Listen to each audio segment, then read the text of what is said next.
आप सबने देखा होगा कि गर्ल्स को जो है जनरली स्कूल टाइम में जब वो छोटी होती हैं तो पूरी कोशिश की जाती है कि वो बॉय से ज़्यादा क्लोज ना हो, बॉय से दूर रहें, रिलेशनशिप में जितना जल्दी हो सके ना आए, जितना लेट हो उतना लेट आए। आपको इसके पीछे कारण पता है? मैं आपको एक छोटी सी कहानी सुनाता हूँ जिससे आपको सारी की सारी वास्तुस्थिति क्लियर हो जाएगी कि अभी ऐसा क्यों हो रहा है। एक फीमेल थी, स्कूल टाइम से उसके अफेयर शुरू हो गए थे, थोड़ी रिबेलियस हो गई थी, फेमिनिज्म के चक्कर में पड़ गई थी और फिर उसका कॉलेज में अफेयर हो गया। अफेयर होने के बाद में जिस मेल से अफेयर हुआ वो पीएचडी करके प्रोफेसर बन गया और इस फीमेल ने उसको लिटरली धमकियां दी कि अब तू शादी कर मुझसे। वो बेचारा थोड़ा सिंप किस्म का इंसान था, उसने शादी कर ली। लड़की के घर वाले मान नहीं रहे थे शादी के लिए, बट फिर भी अब क्या कर सकते थे, तो लड़की ने शादी कर ली। घर वालों ने उसको इनिशियली एक्सेप्ट नहीं किया, अपने घर से दूर रखा। शादी करके हंसी खुशी चलते रहे, 2 बच्चे भी हो गए। वो फीमेल बहुत कंट्रोलिंग थी, उसने ज़िंदगी में कोई काम नहीं किया। उसने अपने वेरी वेल एजुकेटेड हस्बैंड के ऊपर सिर्फ रोब जमाया अपने हिसाब से, क्योंकि शादी के लिए भी फोर्स किया था, फिर सब कुछ अपने हिसाब से किया।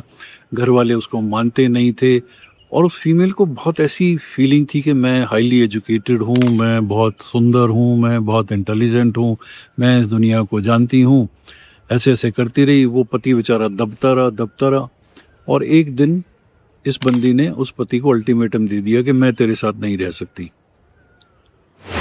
अब वो पति के पास ज़्यादा कुछ था नहीं, तो उसने बोला कि ठीक है, तुम नहीं रह सकती हो तो तुम अपना देखभाल कर लो, जहाँ तुमने गाना है करना है, मेरे पास तो कुछ है नहीं तुम्हें देने के लिए। तब उस फीमेल को अपने फादर का घर नजर आया। तब तक उसकी मदर की डेथ हो चुकी थी, तो फादर अकेले थे। उन्होंने अपना एक सपोर्ट सिस्टम बना रखा था, कुक, मेड, आयाज वगैरह का। तो वो फीमेल एक दिन सामान लेकर के अपने फादर के घर टपक गई और फादर भी कैसे मना करते, ठीक है चलो आ गई। और उस बंदी ने आते ही यहाँ भी कंट्रोल शुरू कर दिया।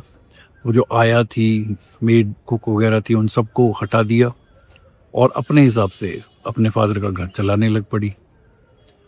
फादर काफ़ी उम्र हो गई थी, अब बेटी थे और 2-3 महीने में वो सटक लिए और अब फीमेल इंडिपेंडेंट हो गई। यहाँ पे अपनी एक डॉटर के साथ रहती थी, 4-5 उसने कुत्ते पाल लिए, पूरा ऐसा अपना महल बना लिया और सबके सामने वो विक्टिम बनती थी।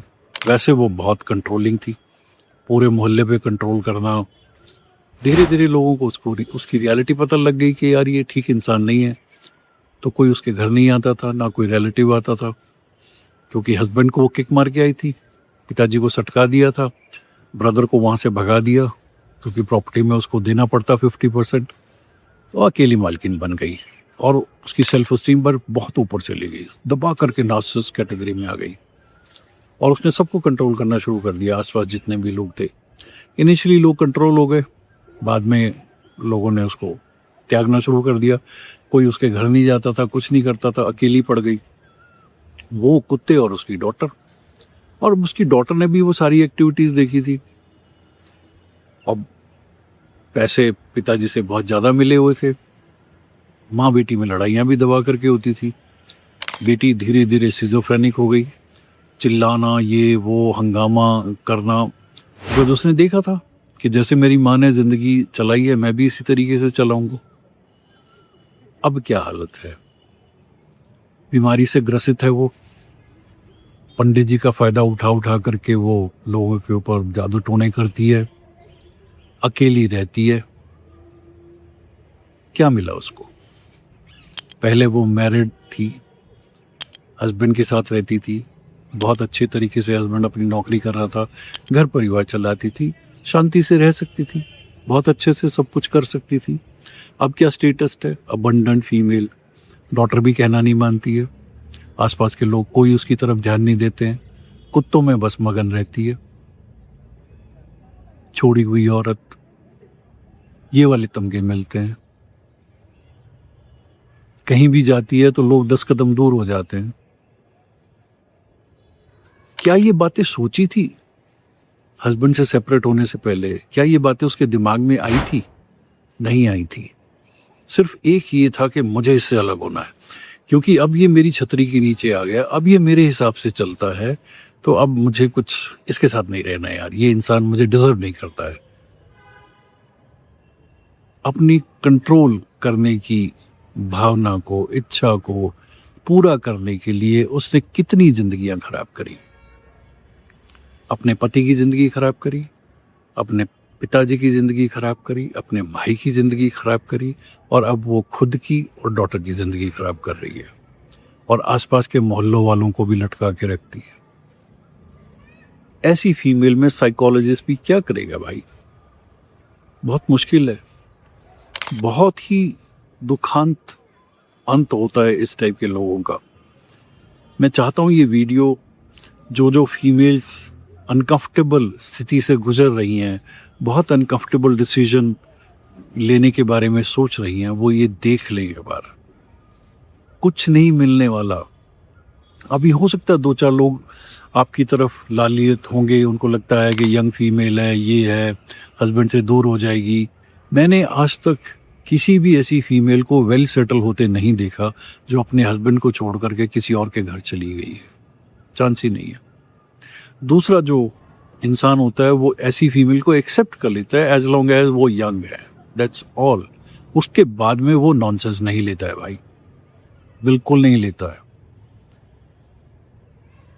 तो कोशिश करो, थोड़ा दिमाग के ढक्कन खोलो, ढक्कन बंद होकर के जिंदगी के डिसीजन मत लो, ओके? बाकियों को छोड़ो, तुम बाकी लोग जी लेंगे जैसे उन्होंने जीना है। आपके चक्कर में 4-4, 5-5 मेल्स की जिंदगी मत खराब करो, और अपनी जिंदगी तो मत खराब करो, ओके?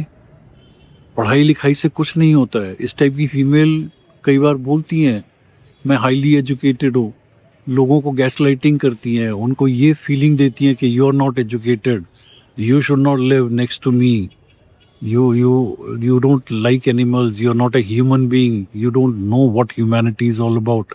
इस टाइप की बातें बोलेंगी वो।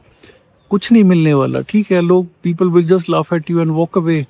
उनको तुमसे कुछ लेना देना नहीं है, because you're not giving any value to the society, you just exist।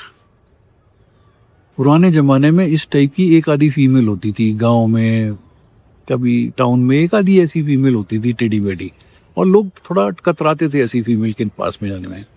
आजकल तो बहुत ज़्यादा हो गया, हर मोहल्ले में 2-2, 3-3 मिलती हैं। हस्बैंड को छोड़ा हुआ है, बच्चे पल नहीं रहे हैं, बस यहाँ लेफ्ट राइट से कहीं से पैसे इकट्ठे कर रखे हैं, और कोशिश कर रही है जीने की, कोशिश कर रही है लोगों को बताने की कि मैं बहुत पहलवान। सच्चाई सबको पता है, लोग बेवकूफ़ नहीं है, ओके? कोशिश करिए, जितनी भी ऐसी ढक्कनबंद फीमेल है उनको थोड़ा सा अगर इस टाइप की समझ आ जाएगी, शायद इस समाज में ये जो कुरीति आ रही है एक मैरिड इंसान को अनकंफर्टेबल करने की, वो काफ़ी हद तक ठीक हो सकती है, okay? Take care, it's your life.